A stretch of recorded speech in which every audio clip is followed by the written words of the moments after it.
Kamarie Holland was 5 years old when her innocent life was cut short. On December 13th in Columbus, Georgia, Kamarie's mom, Christy Sipple, 35, called 911 at around 6:15 a.m. to report that her 5-year-old daughter, Kamarie, was missing. Christy said she woke up and that's when she realized someone came in and took Kamarie and left the door open in the process. So this was her script in the very beginning, that somebody came in and took her daughter, and they were in such a hurry that they left the door open, apparently. That's what she told police in the very beginning. Major trigger warning on this one. This will be very graphic, unfortunately.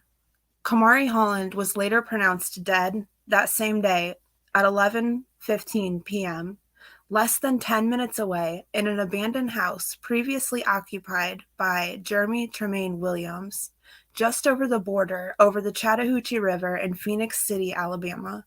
Kamarie's body was sent for an autopsy for DNA evidence. Police zeroed in on surveillance from around the intersection of the house and found their suspect, 37-year-old Jeremy Williams. He was arrested and charged for Kamarie's death the same day as she was reported missing. She had been strangled to death and was sexually assaulted by Jeremy Williams, and he recorded it all. The police were led to the Bamboo Motel where Jeremy and his uncle were staying. They arrived only 30 minutes prior to his arrest. He is said to be a regular at the hotel, where he stays to sell drugs to support his habit, allegedly. Jeremy was allegedly out on bond when he brutally took Kamarie's life. Jeremy's uncle isn't thought to be connected to the incident, as he was picked up afterwards and taken to the hotel. December 14th, police investigated Jeremy's home on Dozier Street in Columbus. What was found there, I'm not sure. On August 1st of 2021, Jeremy was arrested in Muskogee County on charges of simple battery, family violence, and third-degree cruelty to children, 2 misdemeanors. He was never convicted, but he was accused of slapping his wife in the face in front of a child. In 2009, in Morrisall County, he was charged with aggravated child abuse. He allegedly dipped a 3-year-old boy into a pot of boiling hot water from the waist down, causing serious burns. Jeremy claimed the boy pulled the water over on himself. A jury acquitted him in 2012 for lack of evidence, unfortunately. Prior to that incident, another horrific case. Nadia Trenice Williams was Jeremy's daughter in Alaska that died at 1 month old by blunt force trauma, and Ellie thinks she was beaten to death by Jeremy, but they had lack of evidence. This man should have been locked up and thrown away the key a long time ago. People like him will be taken care of on the inside by the justice of nature. Jeremy lived in Alaska with Nadia's mother, who worked on an Air Force base. Jeremy Williams allegedly told a woman that he is said to have sodomized the day before Kamarie's life was taken, that he taught a 5-year-old how to have oral sex. The woman says Jeremy called her Kamarie during the assault.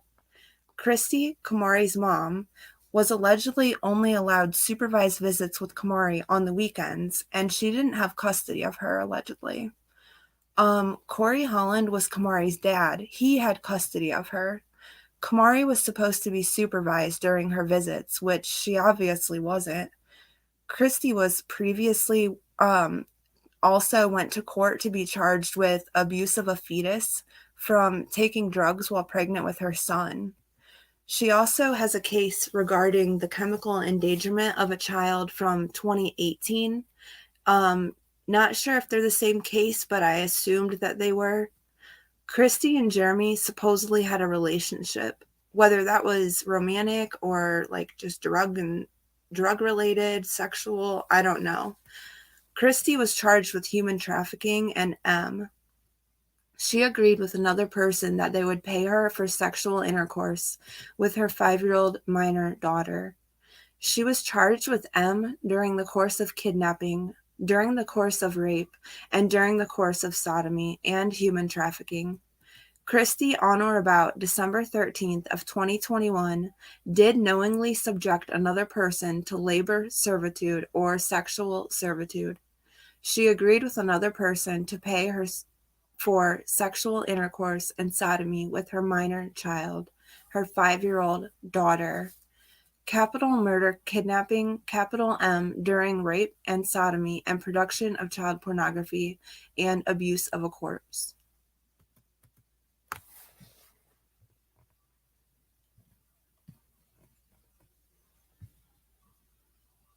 All right. This is so much. This is sad. Okay. I'm Kamarie Holland's mommy. All right. Let me mute out. This is Christy Sipple. This is Kamarie's mom. And she wouldn't want nothing in the world but to donate her toys to another little child that was in need because she was a very healthy child. Oh, she looked like such a sweet girl. She was a very sweet child. She was beautiful. This is from Stress, Blessed, and True Crime Obsessed. It's called Kamarie Holland's mother, Christy Hoskins, speaks out. So she also goes by Christy Hoskins.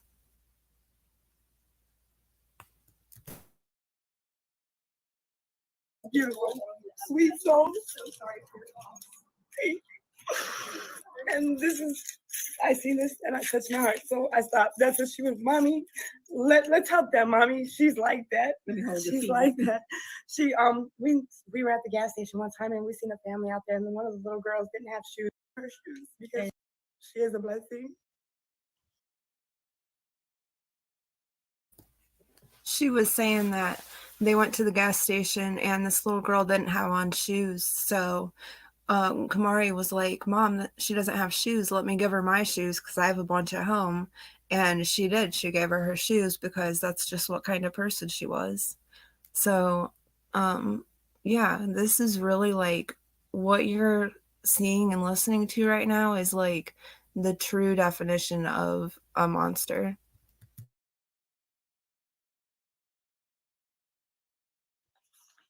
How are you coping? I'm coping. I'm making it. The media is making me look like I'm some evil person, but I'm not. I'm a mommy, and I did not have nothing to do with this. She was my life. I lived for her daily. She was my own. She's not that believable though. Like, she might have fooled a lot of people at first, but I don't believe it at all. Her cry seems really fake to me, and the way she like sighs after in the very beginning there, it just doesn't seem believable to me. My only girl. I had 3 boys in her. Was she your youngest? She was no, I have one more under her. I have my son under her.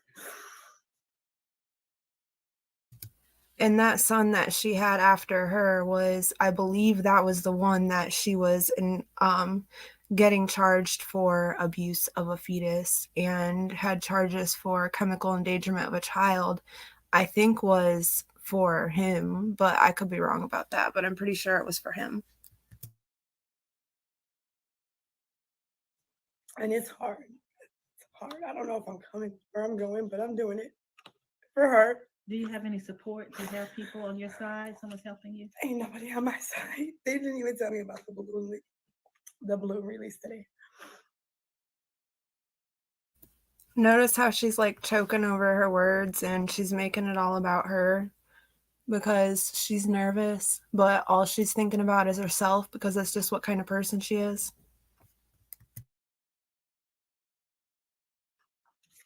They haven't even mentioned her funeral or nothing. So will you get to decide that, or? I don't think so. I think that's all Dad had custody. So it sounds like Dad was the good person and Mom was the monster, and Dad knew Mom was the monster, and there's a reason why she didn't have custody, and she probably should have been kept far away from Kamarie, and I'm sorry that she had to go through this because nobody needs to have a mother like this. custody of her. Okay. But you know what? I have my peace with her, and she's here in my heart, and that's all that matters. Yes, you're absolutely right. I can't even fathom what you might be going through, but please know that our hearts and prayers. I notice how the reporter is like, yes, you're right. And then Christy like sighs, like with relief. Like, then she kind of starts to feel a little more confident after the lady tells her she's right. Like, she kind of agrees with her and she's like, okay, cool. That's pretty sick. Prayers are with you. And I know just at the station, we cover all kinds of news, but for whatever reason, just because of what happened, it has really hit hard for a lot of Definitely. people. And that's all you see over social media is her face. She was so loved. She was so loved. Now,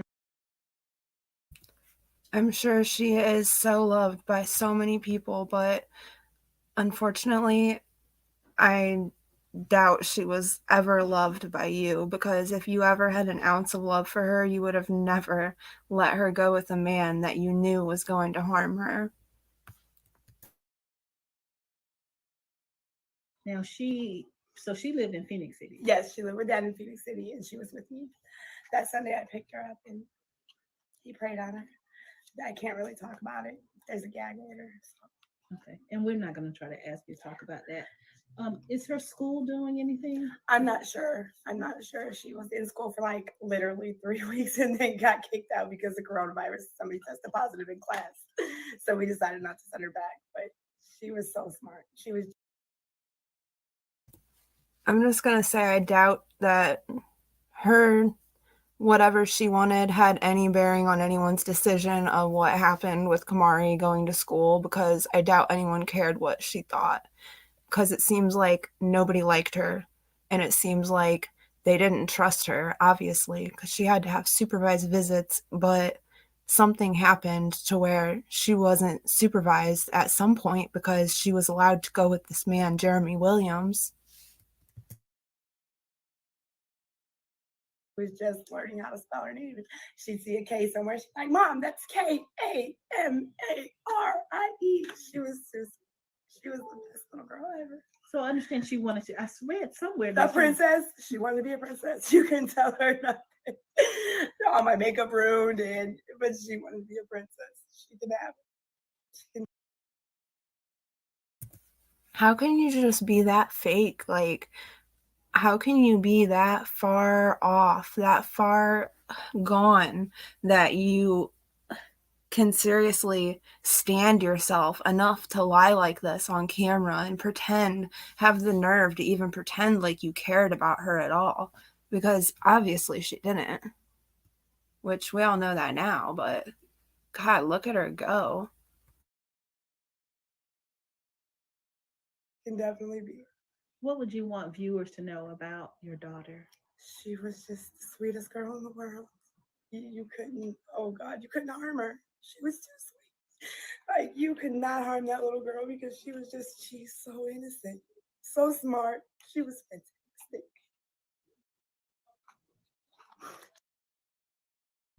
But you did harm her. And she was so sweet and innocent and fantastic, but you didn't recognize any of that. So who are you to sit here and say any of that? You don't get to say that. And you did harm her. She was perfect. Well, my heart aches for you. And please know our prayers are with you. I know Tony gave you her card. Yes. I dropped off some presents and I still have some more. I will bring, because that's what she would want. So that's definitely. Man, I can't stand it any longer. I literally can't take it anymore. So, yeah. Ugh, let's just switch back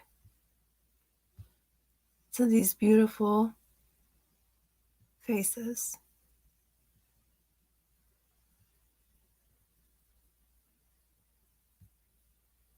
Okay.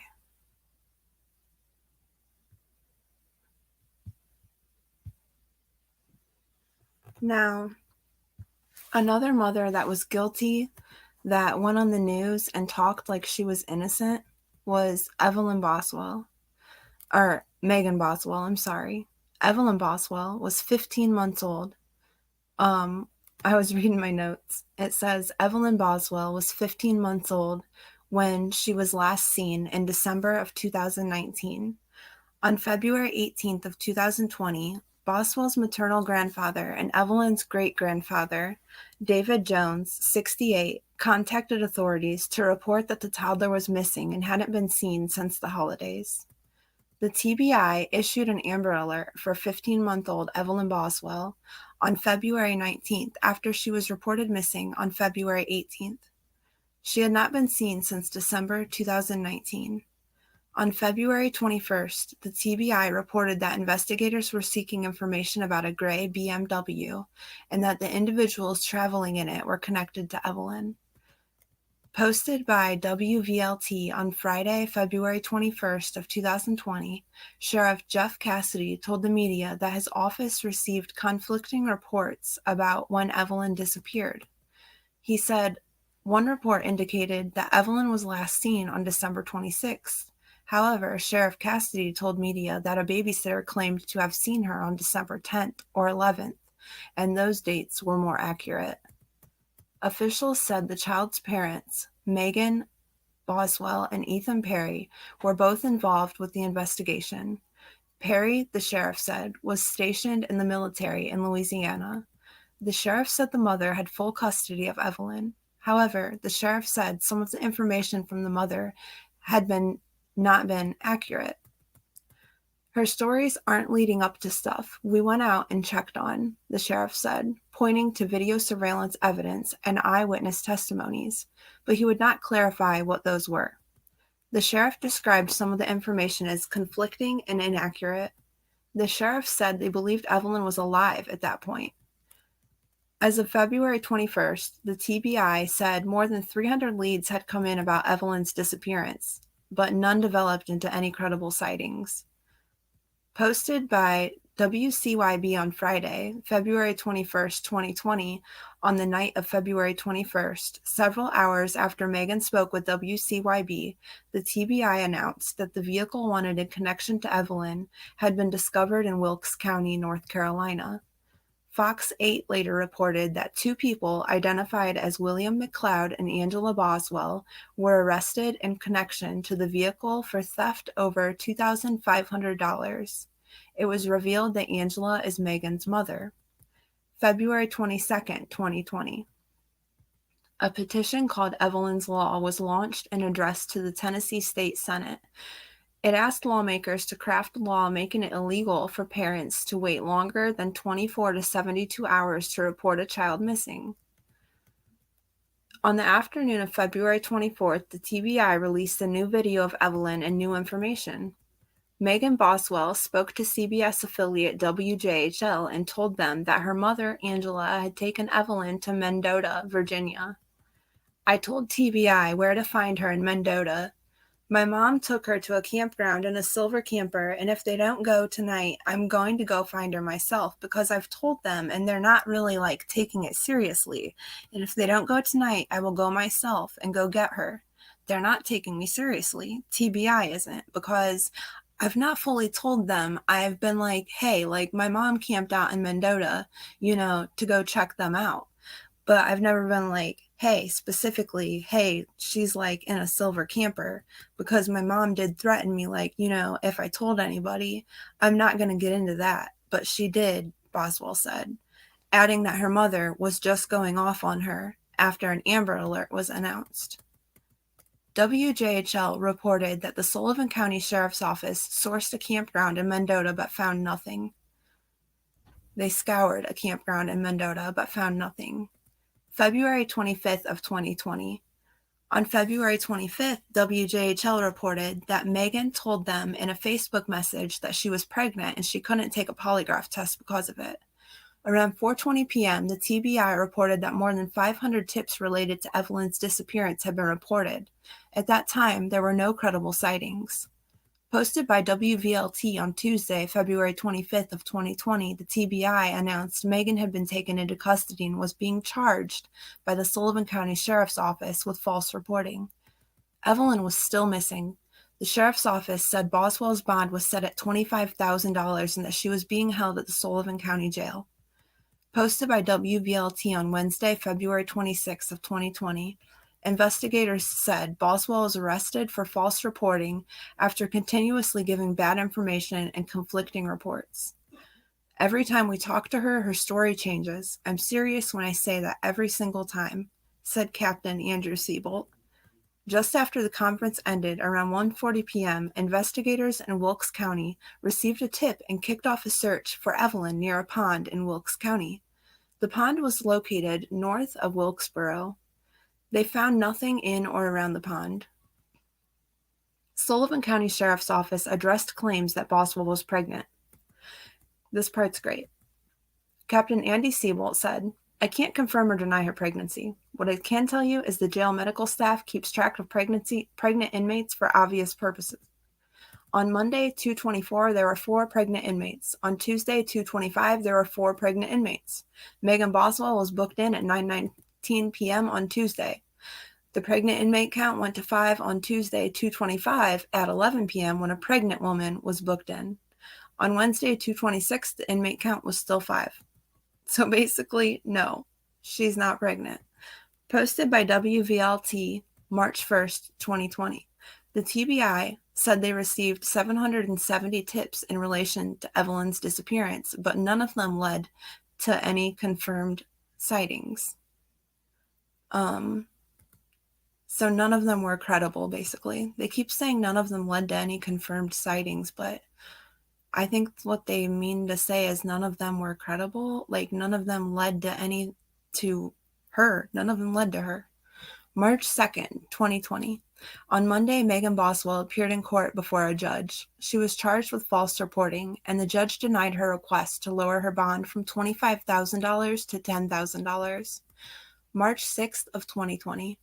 The TBI announced that the remains believed to belong to Evelynn Boswell were found at a property that belonged to a family member of Megan Boswell's. Investigators, along with the District Attorney General, held a small press conference that night. Posted by WVLT March 9th of 2020, Megan Boswell appeared in a Sullivan County court Monday morning, marking her first appearance since the remains believed to belong to her daughter, Evelynn, were found. A judge raised her bond to $150,000. During the hearing, investigators with the TBI revealed details about what they found during the search that led to the discovery of the remains. TBI Special Agent Brian Fraley testified in court that when he interviewed Megan Boswell, she made several false statements, which he said cost investigators time during the investigation. Fraley said a body of a child approximately 1 to 1.5 years old was found during a search at a home in the 500 block of Muddy Creek Road belonging to Megan's father, brother, and grandmother. Investigators found clothing matching the description of the clothes Evelynn was last seen in, as well as other child's clothing, toys, and diapers. March 11th, 2020. On March 11th, the TBI confirmed the remains found belonged to Evelynn Boswell. That same day, a judge sealed court documents about Evelynn's autopsy. May 6, 2020. On Wednesday, May 6, the Sullivan County Sheriff's Office said a person of interest was being investigated in relation to the death of Evelynn. Officials said they still had not received autopsy results on Evelynn as of that day. August 19th of 2020. At 5:30 p.m., investigators announced Megan Boswell is indicted on 19 counts, including 2 counts of felony M. Boswell's hearing was set for August 28th, and she was being held under a $1 million bond. Posted by WVLT.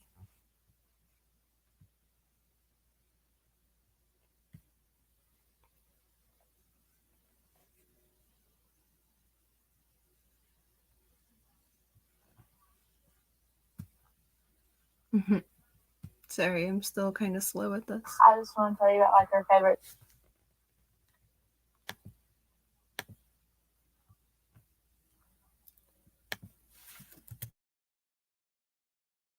things and personality wise. I know, like looking on TV and just kind of seeing a picture, it's a lot harder to, envision a baby. Like her favorite food is like sweet potatoes. She's really sweet. She loves to give people kisses. Favorite song is Baby Shark. Just like that kind of stuff.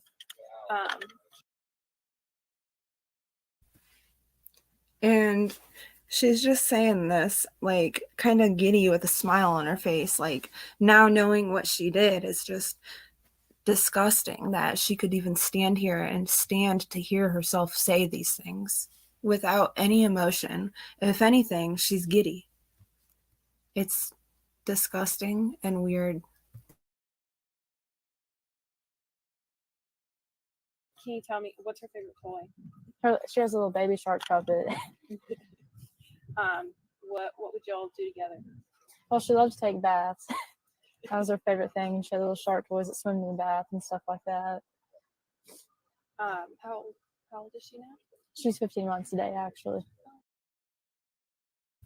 You gotta wonder if anything she's even saying is true. Like, did she even love her daughter? Like, was she even really there for her like that? It makes me wonder, like, is any of this even true? Because I would love to know if it was.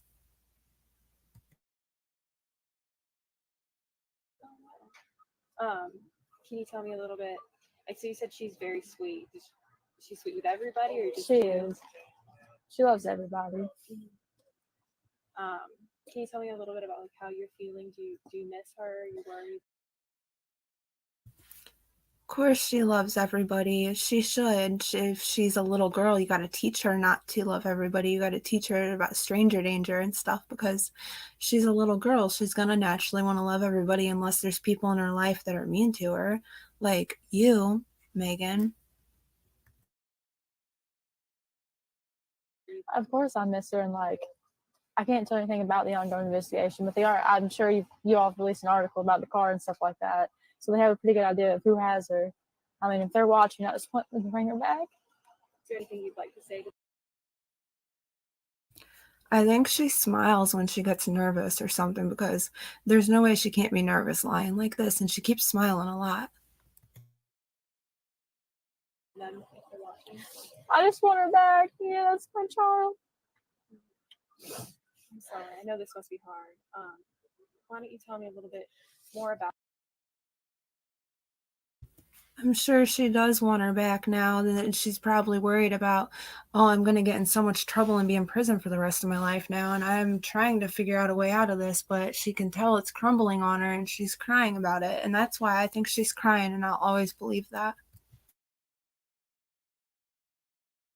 About her. Do you have any pictures of her? Have you been looking Not at, on me though. not on you? Have you been looking at photos and stuff of her while you're? How are you coping with all of this? I just want her back. Um, if you could tell her anything now, what would you say to her? I love her and I miss her. That I'll be with her as soon as I can get to her any way I can. She's like, man, I don't know what to say to her. She probably is starting to feel, there's no way she can't feel a little bit of guilt. Like, you can't tell me that you can do something like that to anybody, let alone your own daughter, and you can't feel any amount of guilt. Then it's got to be crushing, right? And I know all of this is very hard. Can you tell me like how you're feeling? I just want her back. That's all I want. Are you feeling worried or anything along those lines? Yeah. Can you tell me about that at all? Well, the reason I didn't report it or anything is because I knew the person who had her, and I didn't want them to run away with her. And as soon as they thought anything was going on, they just kind of vanished.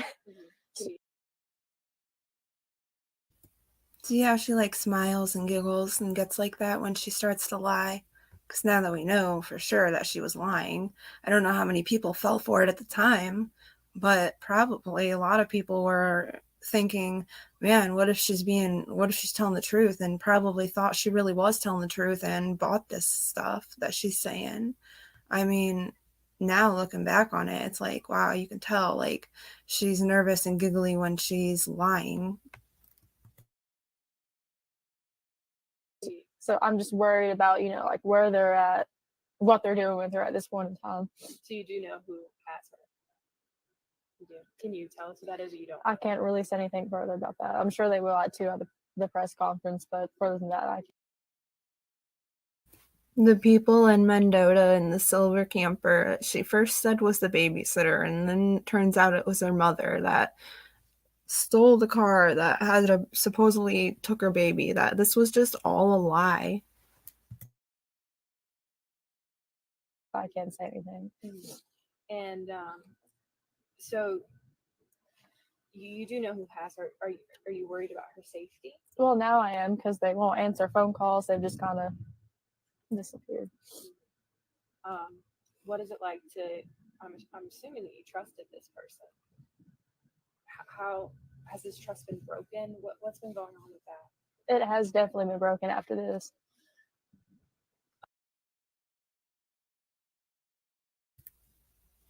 Man, it's crazy how some people can just so smoothly and easily lie. Like, my face would be beet red. I would be like standing weird and like looking funny because I would be so awkward lying like that. I couldn't do that. I don't know how people can just lie like that so easily right in front of a camera with the whole world watching. There's no way. Have you spoken to her father at all during this process? Are you having any support from No. him or from your family? Yeah, my grandma's very supportive. She always is. That's good. But you haven't spoken to him at all. Mm-mm. When was the last time you saw her? It's like so obvious that all she cares about is herself. They're like talking about her grandma, and she's like, yeah, my grandma's real supportive. And she does that little smile, and like it makes her comfortable for a second because all she cares about is herself. In December. In December. And what was that last day like? Was it a good day? I think it was about around Christmas, right? Can you tell me about that? It was a good day. She had a little pink bow in her hair and a little Puma tracksuit on. It was hot pink. And Man, that must suck to have to sit there and remember about your daughter that you just did what you did to. what, like, I know that you're hoping that she'll be returned shortly. Is there anything that you'd like to say to the person or people that have her that you think they should hear from you? They should just bring her back. They obviously know like what's going on and like, you know, they need to bring her back home. Mm-hmm. And you said that you trusted this person. So when did Again, like with Christy Sipple or Christy Hoskins, whatever you want to call her, this is getting me irritated, and I'm glad it's almost over because I'm getting to the point where I can hardly stand to look at her face. when did you realize that trust might have been broken?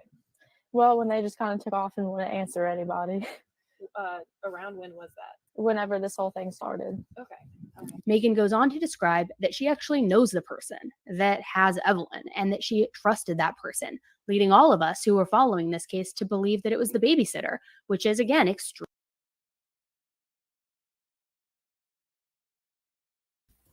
So people thought it was the babysitter, which was then turned out to be the mom.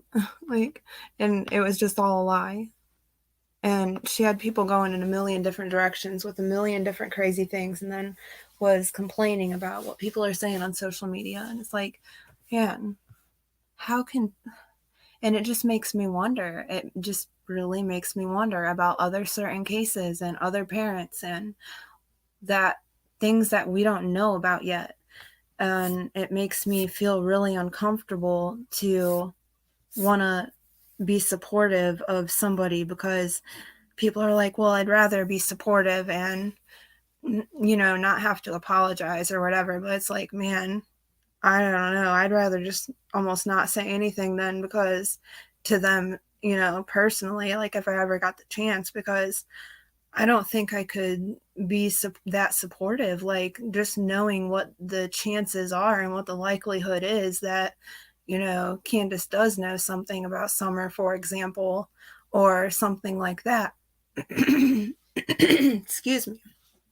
But anyways, yeah, so I just wanted to give a couple examples of some mothers that cry and then lie and are on the news and on social media crying and lying, and they're monsters. And unfortunately, these precious, innocent children are their lives are gone, and it's because of their own mothers, and it makes you want to cry thinking about it. Like, it's almost like you have to do something to refresh yourself before you go to sleep after listening to something like this, you know what I'm saying? Because it's devastating, and these children's lives are just gone, and there's no getting them back. And like Kamarie's mom said, they're so sweet and innocent that you could never harm them. Yeah, of course, that's the natural thing to think, but the fact that you have to say it just goes to show that it's not something that was instilled in your DNA, which is very unnatural. And she's truly a monster, and she's truly devil in disguise, as is Megan Boswell, and at such a young age. And that's just such a shame. But these beautiful babies deserved better. And there's still time to pray for them, if that's your thing. But, all right. Well, that was pretty much all I had on them. So, hi. I hope everyone has a good night, and thanks for coming and listening to Kamarie and Evelynn's stories and what happened to them, because this kind of stuff is not okay. It can't ever be normal in any world, anywhere, on any realm, for any one person that ever could think that it could possibly be okay. It's not. Nothing on the realm of around okay. And stuff like this does happen. And there's if there was ever a chance that he wasn't on that surveillance, and she could have lied her way through it, that would have been terrible. Maybe if she lived out in the sticks somewhere, not around an intersection, somewhere where there was no cameras, where there was no signals, maybe it would have been something that she could have got away with. Like maybe some other cases that stuff like that's happened with, that the parents, got in trouble and maybe almost got away with it, but didn't, or are still getting away with it, but hopefully aren't going to continue to get away with it. If you know what I mean, you know what I mean. If not, it's fine. But all right, I'm going to go and enjoy the rest of my night somehow after doing this. I'm not sure. I'm going to have to de-stress, take a shower or something. I don't know. All right. Well, again, thanks for being here, and I appreciate you hanging out and listening to what I have to say, and I hope everybody has a great night. All right.